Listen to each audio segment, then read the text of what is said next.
Hi ಎಲ್ರಿಗೂ ನಮಸ್ಕಾರ. ಕನ್ನಡತಿಯ ಕಥೆಗಳು ಯೂಟ್ಯೂಬ್ ಚಾನಲ್ಗೆ ನಿಮ್ಮೆಲ್ರಿಗೂ ಸ್ವಾಗತ. ಯಾರೆಲ್ಲ ಸಬ್ಸ್ಕ್ರೈಬ್ ಮಾಡ್ಕೊಳ್ಳದೆ ಕಥೆಗಳನ್ನು ಕೇಳ್ತಿದ್ದೀರಾ, ದಯವಿಟ್ಟು ಸಬ್ಸ್ಕ್ರೈಬ್ ಮಾಡ್ಕೊಂಡು ಕಥೆಗಳನ್ನು ಕೇಳಿ. ಹಾಗೆ ಕತೆ ಇಷ್ಟ ಆಗ್ತಿದ್ರೆ ಲೈಕ್ ಮಾಡಿ. ಈಗ ಮಿಸ್ಟರ್ ರಾವಣ ಕಥೆಯ ಮುಂದಿನ ಅಧ್ಯಾಯವನ್ನು ಮುಂದುವರಿಸೋಣ. ವಂಶಿ ಸಿತಾರಾಗೆ ರಾತ್ರಿ ಊಟ ಮಾಡಿಸ್ತಾ ಅವಳ ಹಿಂದೆ ಓಡ್ತಿದ್ಲು. ಆ ಪುಟ್ಟ ನಾದಿನಿ ವಂಶಿಯನ್ನ ಸಾಕಾಗಿ ಹೋಗುವಂತೆ ಮಾಡ್ತಿದ್ಲು. ಕೆಲವು ದಿನಗಳಿಂದ ವಂಶಿಯ ಪ್ರೀತಿಗೆ ಪಳಗಿ ಹೋಗಿದ್ದ ಸಿತಾರಾಗೆ ಅವಳಿಲ್ಲ ಅಂದರೆ ಕೆಲವು ಕ್ಷಣಗಳು ಕಳೆದ್ರೂ ಅತ್ತು ಗಲಾಟೆ ಮಾಡೋಷ್ಟರ ಮಟ್ಟಿಗೆ ಬದಲಾಗಿ ಹೋಗಿದ್ಲು. ವಂಶಿ ಗದರಿಸಿದ್ರೆ ಆ ಸಣ್ಣ ಕೈಗಳಿಗೆ ಸಿಗೋ ವಸ್ತುಗಳನ್ನು ತೆಗೆದು ಎಸ್ತಿ ದಾಳಿ ಮಾಡೋಳು. ವಂಶಿ ಮುಖ ತಿರುಗಿಸ್ಕೊಂಡು ಕೂತ್ರೆ ತಾನಾಗಿಯೇ ಮುಂದೆ ಬಂದು ಸರ್ಕಸ್ ಮಾಡುವಷ್ಟರ ಮಟ್ಟಿಗೆ ಸುಧಾರಿಸಿದ್ಲು. ವಂಶಿ ಇಲ್ಲದ ಜೀವನವನ್ನು ಸಿತಾರಾಗೆ ಸಹಿಸ್ಕೊಳ್ಳೋಕ್ಕೂ ಸಾಧ್ಯವೇ ಇಲ್ಲ ಅನ್ನೋ ಪರಿಸ್ಥಿತಿ ಬಂದ್ಬಿಟ್ಟಿತ್ತು. ನಿಜ ಹೇಳಬೇಕು ಅಂದರೆ ಪುಟ್ಟ ನಾದಿನಿ ಇಲ್ಲದ ಸ್ಥಿತಿಯನ್ನು ವಂಶಿಗೆ ತಡ್ಕೊಳ್ಳೋಕೆ ಸಾಧ್ಯ ಆಗ್ತಿರ್ಲಿಲ್ಲ. ದಿಢೀರನೆ ದಿಕ್ಕು ಬದಲಾಗಿ ಹೋದ ತನ್ನ ಜೀವನದಲ್ಲಿ ಸಿತಾರಾ ಮಾತ್ರವೇ ಏಕೈಕ ಆಸರೆ ಆಗಿದ್ದಾಳೆ ಅನ್ನೋದು ವಂಶಿಗೆ ಅರ್ಥ ಆಗಿತ್ತು. ಮದುವೆ ಆಗಿ 3 ದಿನಗಳು ಕಳೆದಿದ್ರೂ ವಂಶಿ ಮಲಗೋ ರೂಮ್ ಮಾತ್ರ ಬದಲಾಗಿತ್ತೇ ಹೊರತು ಬೇರೆ ಯಾವುದೂ ಬದಲಾಗಿರಲಿಲ್ಲ. ದ್ರೋಣ ಯಾವಾಗಲೂ ತನ್ನ ಕೆಲಸದಲ್ಲೇ ಮುಳುಗಿರ್ತಿದ್ದ. ಸಿನಿಮಾದಲ್ಲಿ ನೋಡುವಂತೆ ಶೋಭನ ಅಂದ ತಕ್ಷಣ ಹೆದರಿ ಕಣ್ಣು ಮುಚ್ಕೊಂಡಿದ್ದ ವಂಶಿ ಯಾವುದೇ ಗಲಾಟೆ ಇಲ್ಲದೆ ಶಾಂತವಾಗಿದ್ದ ದ್ರೋಣನ ರೂಮ್ಗೆ ಹೋದ ತಕ್ಷಣ ಸ್ವಲ್ಪ ನಿರಾಳವಾಗಿ ಫೀಲ್ ಮಾಡಿದ್ಲು. ಅದಕ್ಕಿಂತ ಹೆಚ್ಚಾಗಿ ಅವಳನ್ನು ನಿಟ್ಟಿಸಿರು ಬಿಡುವಂತೆ ಮಾಡಿದ್ದು ದ್ರೋಣನ ನಡವಳಿಕೆಗಳು. ಹೇಯ್ ದೇವಮ್ಮ, ಏನಲ್ಲೇ ನಿಂತ್ಕೊಂಡಿದ್ಯಾ, ಹಾಗೆ ನಿದ್ರೆ ಮಾಡಿಬಿಡ್ತೀಯಾ ಅಂದ ದ್ರೋಣ. ವಂಶಿ ಈಗ ಅವನನ್ನು ತುಂಬ ಆಶ್ಚರ್ಯದಿಂದ ನೋಡಿದ್ಲು. ಇವನ ಸ್ವಭಾವವೇ ಇದೇನಾ, ಅಥವಾ ಅವಳ ಬಳಿ ಮಾತ್ರ ಈ ಪ್ರತ್ಯೇಕ ಸ್ವಭಾವ ವ್ಯಕ್ತವಾಗ್ತಿದ್ಯಾ? ಎಷ್ಟೇ ಒತ್ತಡದ ಸನ್ನಿವೇಶವಾಗಿದ್ರೂ ಏನೂ ನಡೆದೇ ಇಲ್ಲ ಅನ್ನುವಂತೆ ಹೇಗೆ ತಾನೇ ಮಾತಾಡ್ತಾನೋ ಅಂತ ಅವಳಿಗೆ ಅರ್ಥ ಆಗಲಿಲ್ಲ. ತದೇಕ ಚಿತ್ತದಿಂದ ನೋಡ್ತಿದ್ದ ವಂಶಿಯ ನೋಟವನ್ನು ದ್ರೋಣ ಅರ್ಥೈಸ್ಕೊಂಡ.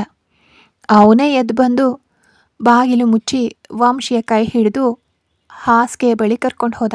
ಕಡಿಯೋಕೆ ಕೊಂಡೊಯ್ಯೋ ಆಡಿನಂತೆ ಅವನ ಹಿಡಿತದಲ್ಲಿ ಮೆಲ್ಲನೆ ಹೆಜ್ಜೆ ಮೇಲೆ ಹೆಜ್ಜೆ ಇಟ್ಟು ಹಾಸಿಗೆಯನ್ನು ತಲುಪಿದ್ಲು ವಂಶಿ. ಅವನು ಅವಳನ್ನು ಕೂರಿಸಿದಾಗ ಅವಳು ಯಾವುದೇ ಆಕ್ಷೇಪವಿಲ್ಲದೆ ಕೂತ್ಲು.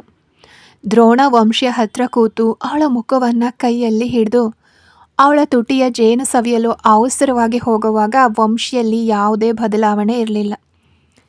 ಇಬ್ಬರ ತುಟಿಗಳಿಗೂ ಕೇವಲ 1 ಇಂಚು ಅಂತರ ಮಾತ್ರ ಬಾಕಿ ಇತ್ತು. ರೋಬೋಟ್ನಂತೆ ಕೂತಿದ್ದ ವಂಶಿಯ ಕಣ್ಣುಗಳನ್ನು ನೋಡಿದ ದ್ರೋಣ, ಏನಾಯ್ತು ದೇವಮ್ಮ, ಮೈಗೆ ಹುಷಾರಿಲ್ವಾ? ಇಷ್ಟೊತ್ತಿಗೆ ನೀನು ಮಾತಾಡೋ ಮಾತು 8 ಊರಿಗೆ ಕೇಳಿಸ್ತಿತ್ತು ಅಂತ ಅವಳನ್ನು ರೇಗಿಸ್ದ. ಮಾತಿಗೆ ಬೆಲೆ ಇರೋ ಜಾಗದಲ್ಲಿ ಮಾತಾಡಬಹುದು, ಬೆಲೆ ಹಾಗಿರಲಿ ಕಿವಿ ಕೊಟ್ಟು ಕೇಳೋಕೆ ಕೂಡ ಜನಗಳಿಲ್ಲದ ಜಾಗದಲ್ಲಿ ಏನು ಮಾತು ಬೇಕಾಗಿದೆ ಅಂತ ನಿಧಾನವಾಗಿ ಕೇಳಿದ್ಲು ವಂಶಿ. ತನ್ನ ಬಲಗೈ ಬೆರಳುಗಳನ್ನು ಅವಳ ಬಲಗೈ ಬೆರಳುಗಳ ಜೊತೆಗೆ ಜೋಡಿಸಿ ಹಿಡ್ಕೊಂಡವನು, ಏನು ದೇವಮ್ಮ ಹೀಗೆ ಹೇಳಿಬಿಟ್ಟೆ? ನೀನು ಬಾಯಿ ಮುಚ್ಚದೆ ಮಾತಾಡೋದನ್ನು ಕೇಳೋಕೆ ತಾನೆ ನಿನ್ನ ಗಂಡ ಮಾವ ಅಂತ ನಾನಿದ್ದೀನಿ ಅಂದ ದ್ರೋಣ. ಯಾರಿಗೆ ಯಾರೋ ಮಾವ ಗಂಡ? ನಾನು ಮೈನೆರೆದಾಗ ಹೂವಿನ ಹಂದರ ಹಾಕಿದ್ಯಾ, ಇಲ್ಲ ಸೀರೆ ತಂದು ಕೊಟ್ಯಾ, ನಾಟಿ ಕೋಳಿ ಕಡ್ದು ಸೂಪ್ ಮಾಡಿಕೊಟ್ಯಾ, ಇಲ್ಲ ಎಳ್ಳೆಣ್ಣೆನ ಮೊಟ್ಟೆಲಿ ಬೆರೆಸಿ ನನ್ನ ಬಾಯಿಗೆ ಹೊಯ್ದ್ಯಾ? ಮಾನ್ಗೆಟ್ಟವನೆ. ಹೀಗೆ ಸಾಲು ಸಾಲಾಗಿ ಡೈಲಾಗ್ ಹೊಡಿಬೇಕು ಅನ್ನಿಸ್ತಿದೆ, ಆದರೆ ಆಗ್ತಿಲ್ಲ, ಭಯ ಆಗ್ತಿದೆ ಅಂತ ದೊಡ್ಡ ಕಣ್ಣುಗಳನ್ನು ಬಿಟ್ಟು ಮುಗ್ಧವಾಗಿ ಹೇಳಿದ್ಲು ವಂಶಿ. ಭಯ ಆಗ್ತಿದೆ ಅಂತ ಹೇಳ್ತಲೇ ಎಲ್ಲನೂ ಹೇಳಿಬಿಟ್ಟೆ, ಇದಕ್ಕಿಂತ ಹೆಚ್ಚಾಗಿ ಹೇಳೋಕೆ ಇನ್ನೇನಿದೆ ಅಂತ ಅವಳನ್ನು ಕೋಪದಿಂದ ನೋಡ್ದ ದ್ರೋಣ. ಇದೆ, ಎಲ್ಲನೂ ನಾಗರಹಾವಿನ ವಿಷದಂತೆ ಕಾರ್ ಬಿಟ್ಟು ಹೋಗಬೇಕು ಅನ್ನಿಸ್ತಿದೆ, ಆದರೆ ಆಗ್ತಿಲ್ಲ ಅಂದವಳು ಮತ್ತೆ ಮುಗ್ಧವಾದ ಪೋಸ್ ನೀಡಿದ್ಲು. ದ್ರೋಣ ಅವಳ ಕಣ್ಣುಗಳನ್ನು ನೋಡಿಯೇ ಮನಸ್ಸಿನಲ್ಲಿ ಅಂದ್ಕೊಂಡಿದ್ದನ್ನು ಓದ್ಬಿಟ್ಟಿದ್ದ. ಆದರೂ ಅವಳ ಬಾಯಿಂದಲೇ ಕೇಳೋಕೆ ಆಸೆಪಟ್ಟ. ಹೇಳಬೇಕು ಅನಿಸಿದ್ದನ್ನು ಹೇಳಿಬಿಡು ಅಂತ ಅವನು ಅನುಮತಿ ನೀಡಿದ ತಕ್ಷಣ, ನನಗೆ ನಿಜವಾಗ್ಲೂ ಅರ್ಥ ಆಗ್ತಿಲ್ಲ, ಒಂದು ಲಿಫ್ಟ್ ಕೇಳಿ ನಿಮ್ಮ ಗಾಡಿ ಹತ್ತಿದ್ದು ಅಷ್ಟೊಂದು ದೊಡ್ಡ ತಪ್ಪ? ನೀವು ನೋಡೋಕೆ ದೊಡ್ಡ ಮನ್ಮಥನ ಹಾಗೆ ಇಲ್ದಿದ್ರೂ ಓಕೆ ಅನ್ನೋ ಹಾಗಿದ್ದೀರ, ಅಷ್ಟೊಂದು ದೊಡ್ಡ ಶ್ರೀಮಂತ ಬೇರೆ. ಖಂಡಿತ ನಿಮಗೆ ಹೆಣ್ಣು ಕೊಡೋಕೆ ಪೈಪೋಟಿ ನಡೆಸಿ ಬರ್ತಾರೆ. ಎಲ್ಲವನ್ನ ಬಿಟ್ಟು ಯಾಕೆ ನನ್ನ ಕತ್ತಿಗೆ ತಾಳಿ ಕಟ್ಟಿದ್ರಿ?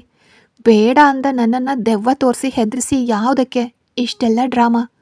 ನಾನು ಅಷ್ಟು ಇಂಪಾರ್ಟೆಂಟಾ ಅಥವಾ ನೀವು ಅಷ್ಟು ವರ್ಸ್ಟಾ ಅಂತ ಗೊಂದಲದಲ್ಲಿದ್ದವಳು ತನ್ನ ಪ್ರಶ್ನೆಗಳ ಬಾಣಗಳನ್ನು ಬಿಟ್ಲು.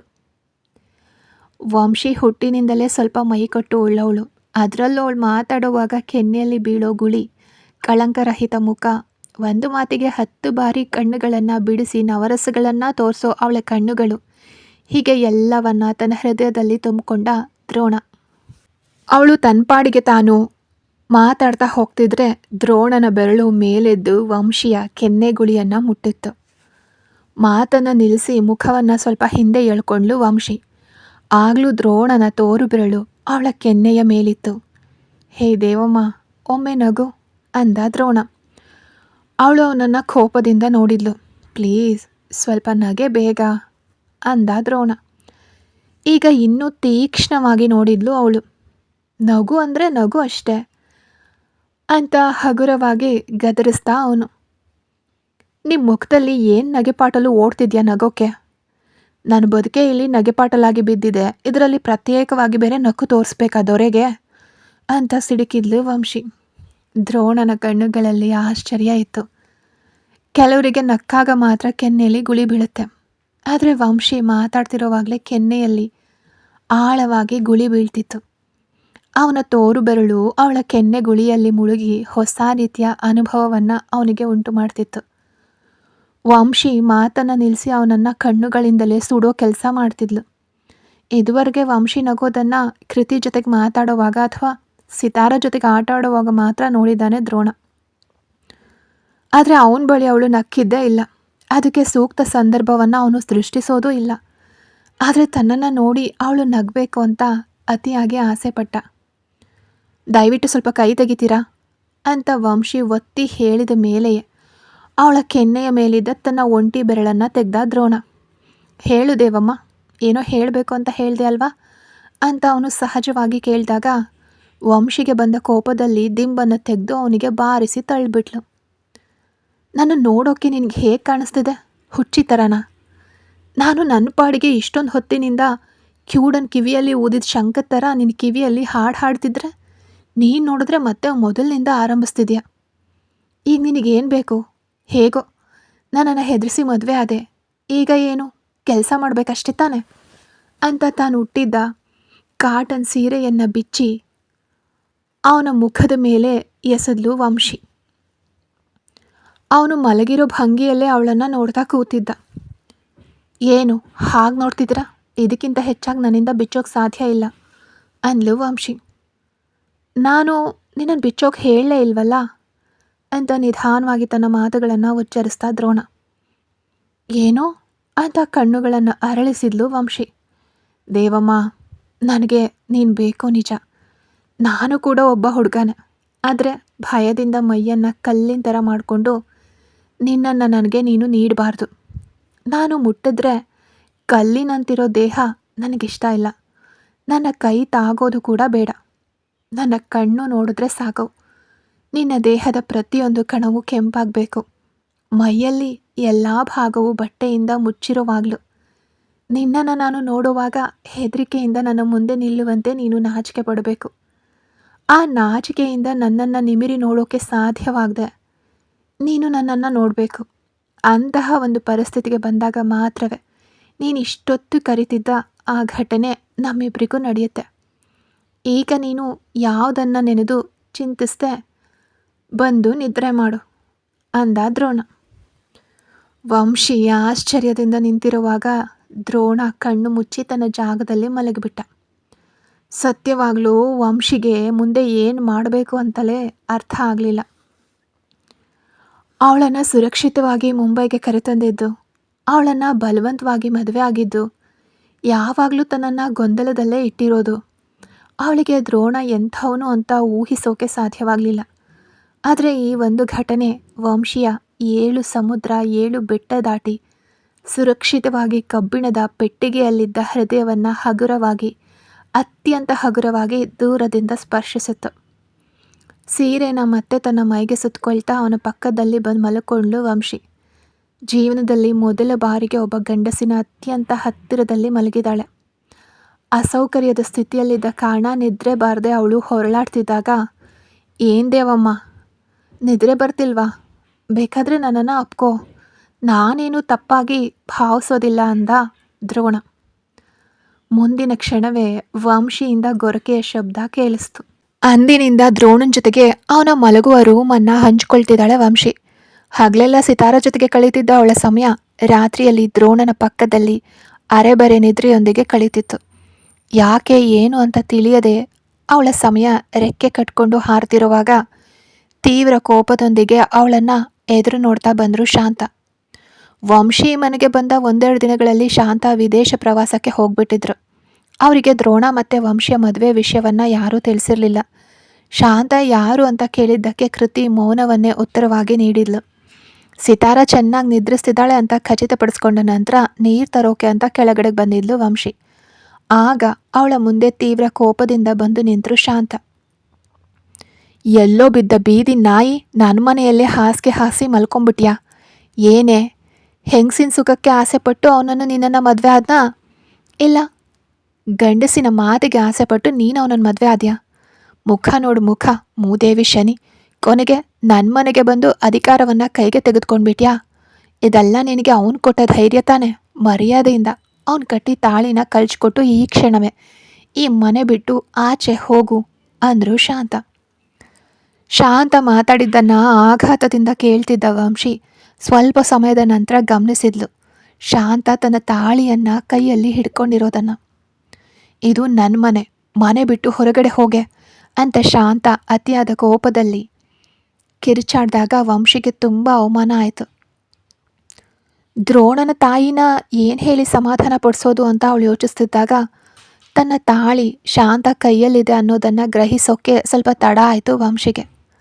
ಮಾಂಗಲ್ಯವನ್ನು ಗಟ್ಟಿಯಾಗಿ ಹಿಡಿದಿದ್ದ ಶಾಂತ ಅದನ್ನು ಎಳೆದು ಬಿಡೋಷ್ಟರಲ್ಲೇ ಒಂದು ಬಲವಾದ ಕೈ ಶಾಂತ ಕೈಯನ್ನು ಹಿಡ್ಕೊಂಡಿತ್ತು. ಶಾಂತ ತನ್ನ ಕೈ ಮೇಲಿದ್ದ ಬಲವಾದ ಕೈಯನ್ನು ನೋಡ್ತಲೇ ವೇಗವಾಗಿ ತನ್ನ ನೋಟವನ್ನು ಆ ಕೈಗೆ ಸ್ವಂತದವನ ಮುಖದ ಕಡೆಗೆ ತಿರುಗಿಸಿದ್ರು. ಅಲ್ಲಿ ನಿಂತಿದ್ದ ಮುಖ ಯಾರದ್ದು ಅಂತ ಪ್ರತ್ಯೇಕವಾಗಿ ವಿವರಿಸೋ ಅಗತ್ಯವಿಲ್ಲ. ನೋಟವೆಲ್ಲವೂ ವಂಶಿಯ ಮೇಲೆ ನೆಟ್ಟಿರಲು ಅವನು ಹಿಡಿದಿದ್ದ ಶಾಂತ ಕೈ ಪುಡಿಯಾಗಿ ಹೋಗುವಂತೆ ನೋವಾಯಿತು. ಆದರೆ ದ್ರೋಣನ ನೋಟ ಮಾತ್ರ ವಂಶಿಯ ಮುಖವನ್ನು ದಾಟಿ ಕದಲಿಲ್ಲ. ಅಲ್ಲಿ ಅವನನ್ನು ನಿರೀಕ್ಷಿಸದ ವಂಶಿ ತನ್ನ ಭಾವನೆಗಳನ್ನು ಆ ಕ್ಷಣದಲ್ಲಿ ಹೇಗೆ ವ್ಯಕ್ತಪಡಿಸೋದು ಅಂತ ತಿಳಿದೇ ಹೆದರಿ ನಡುಗ್ತಾ ನಿಂತಿದ್ಲು. ದ್ರೋಣನ ಹಿಡಿತ ಬಿಗಿಯಾಗ್ತಾ ಹೋದಾಗ ಶಾಂತ ಗಟ್ಟಿಯಾಗಿ ಚೀರಿ ಕರೆಯೋಕೆ ಪ್ರಾರಂಭಿಸಿದ್ರು. ಅಮ್ಮ ಕೈ, ದ್ರೋಣ ನನ್ನ ಕೈ ಬಿಡೋ ಬಿಡೋ ಅಮ್ಮ ದ್ರೋಣ ಅಂತ ಶಾಂತ ಅವರ ನೋವಿನ ಕಿರುಚಾಟ ಇಡೀ ಮನೆಯಲ್ಲಿ ಪ್ರತಿಧ್ವನಿಸಿತು. ವಂಶಿಯ ನೋಟ ಈಗ ಶಾಂತ ಅವರ ಕಡೆಗೆ ತಿರುಗಿತ್ತು. ಶಾಂತಾಗೆ ಕೈ ಮೂಳೆ ಮುರಿದು ಹೋಗುವಷ್ಟು ನೋವಾಗಿ ಕಣ್ಣೀರು ತಡೆ ಇಲ್ಲದೆ ಹರಿತಿತ್ತು. ದ್ರೋಣನ ಹಿಡಿತದಲ್ಲಿದ್ದ ಶಾಂತ ಅವರ ಕೈಯನ್ನು ಬಿಡಿಸೋಕೆ ದ್ರೋಣನ ಕೈ ಮೇಲೆ ತನ್ನ ಕೈ ಇಟ್ಲು ವಂಶಿ. ಬೇಡರಿ ಪಾಪ, ಹೆತ್ತ ತಾಯಿನ ಹೀಗೆ ನೋವಿನಲ್ಲಿ ತುಳಿಯುವಂತೆ ಮಾಡಬೇಡಿ. ಆ ಪಾಪ 7 ಜನ್ಮ ಎತ್ತಿದ್ರೂ ನಿಮ್ಮನ್ನು ಸುಮ್ಮನೆ ಬಿಡೋದಿಲ್ಲ.